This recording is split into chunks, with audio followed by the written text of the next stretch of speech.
Today I'm going to discuss to you some important mathematical models in international trade. Nalimot ko ani hapit na ako man siya unta malimtan. Pero dumduman ako kay importante man gini siya. I will only discuss to you some important topics or mathematical models that are uban gani ani magawa sa civil service exams, no? Civil service examination. So I have to include this kay this is very important actually sa inyong kurso, sa inyong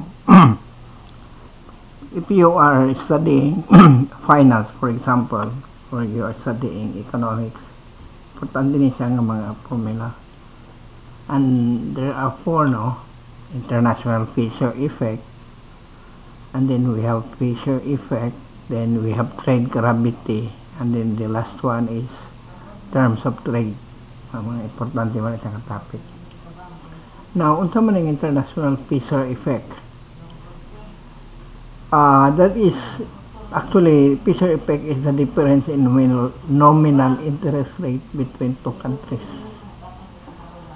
That is manifested or that is shown or demonstrated in the exchange rate.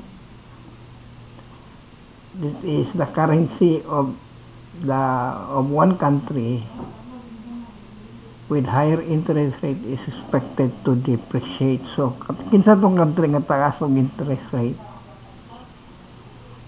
ang iyang exchange rate ana ga-depreciate, no? For example, muna siyang formula, no? Muna formula. Interest rate of one country minus interest rate of another country divided by 1 plus interest rate of that another country is approximately equal to interest rate of one country to another. May minusan mo muna iyang interest rate. For example, country A, no? Country has a nominal interest rate of 10% compared to country B with nominal interest rate of 5%. Okay? So, makita nimo ang interest rate sa country with higher interest rate is 10% minus 0.05 divided by 1.05 equals 0.7 for 75%. So, ang nag-decrease, ang 10% nag-decrease down towards 4.75%.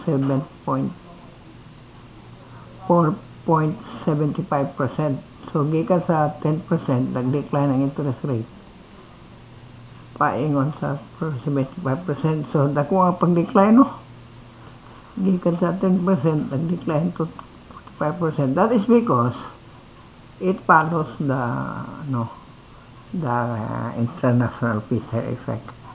Nga ang tendency sa country with higher interest rate, mugamay ang iyang exchange rate. Okay? Mugamay ang exchange rate.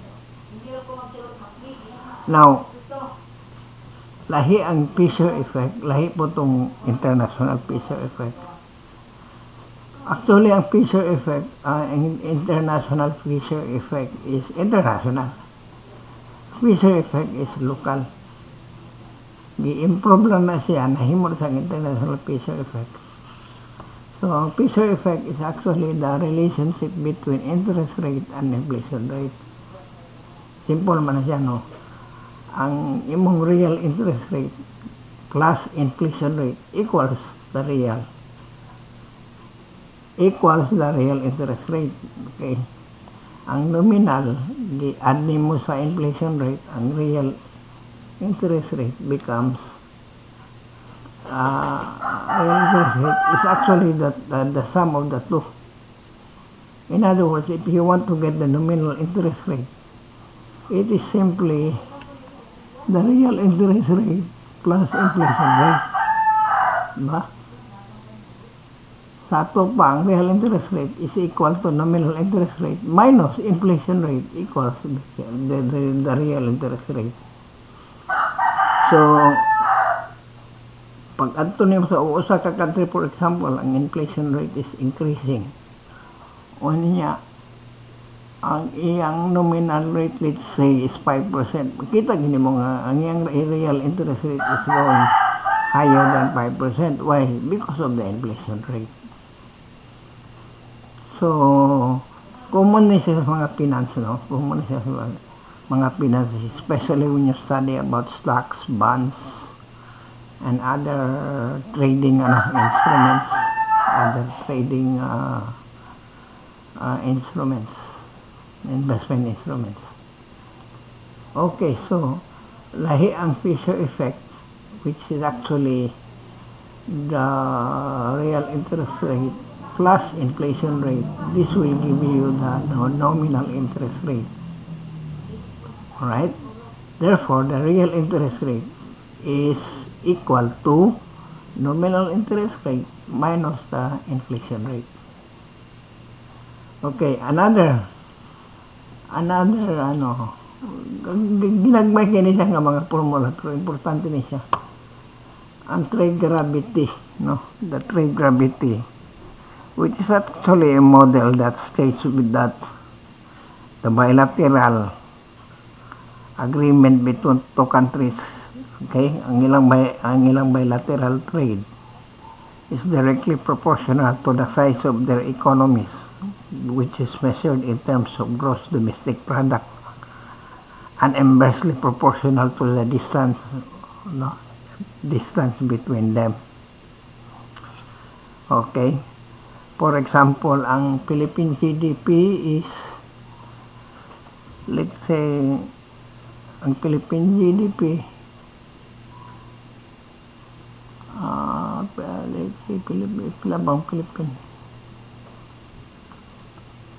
Example, ang Philippine GDP is 461.6 billion na siya. While GDP of Thailand is a little bit higher, which is 526.4 billion. And the distance between the Philippines and Thailand is approximately 1,483 miles. Now, the trade gravity between the two is equal to GDP of the Philippines multiplied by GDP of Thailand divided by the distance. This will give you 163.8. Now, kaning 163.8, this is not the export or import value. This is actually gravity. The higher is the value, the higher is gravity, the more attraction there is between two countries in terms of bilateral trade. Okay? Alright. Now, it can be expected that this will vary from country to country. Ang trade gravity will vary depending na sa ilang GDP and the distance between them. Okay? And then another one is in terms of trade. Muna magawas dito sa mga simple nga formula, pero muna magawas sa mga exam.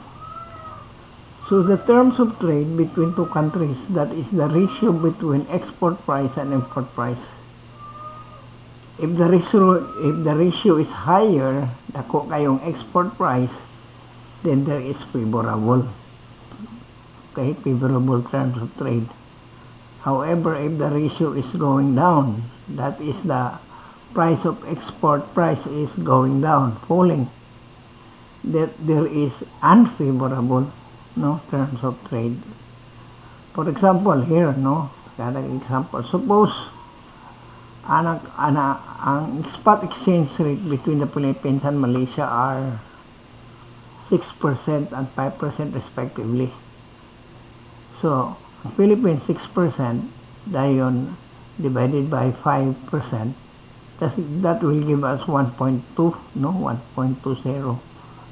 I-multiply naman sa ratio between 1.05 divided by 1.06. This will give you a value of 1.32. This means that Philippine peso will be exchanged by about 1.312 of Thailand baht. That means nakabarato ang Thailand baht compared sa peso. So kung ako'y exporter, I am aware that my value of peso is increasing in terms of import sa Thailand. That means I can buy more import with the same amount of export, di ba? So Philippine peso will be exchanged by with this one, 1.3312. So take note ano yung nga formula. I will give you a quiz siguro pag meeting na to sunod next week siguro makita ako nang i-quiz sa inyo because these are important, no? These are important formula.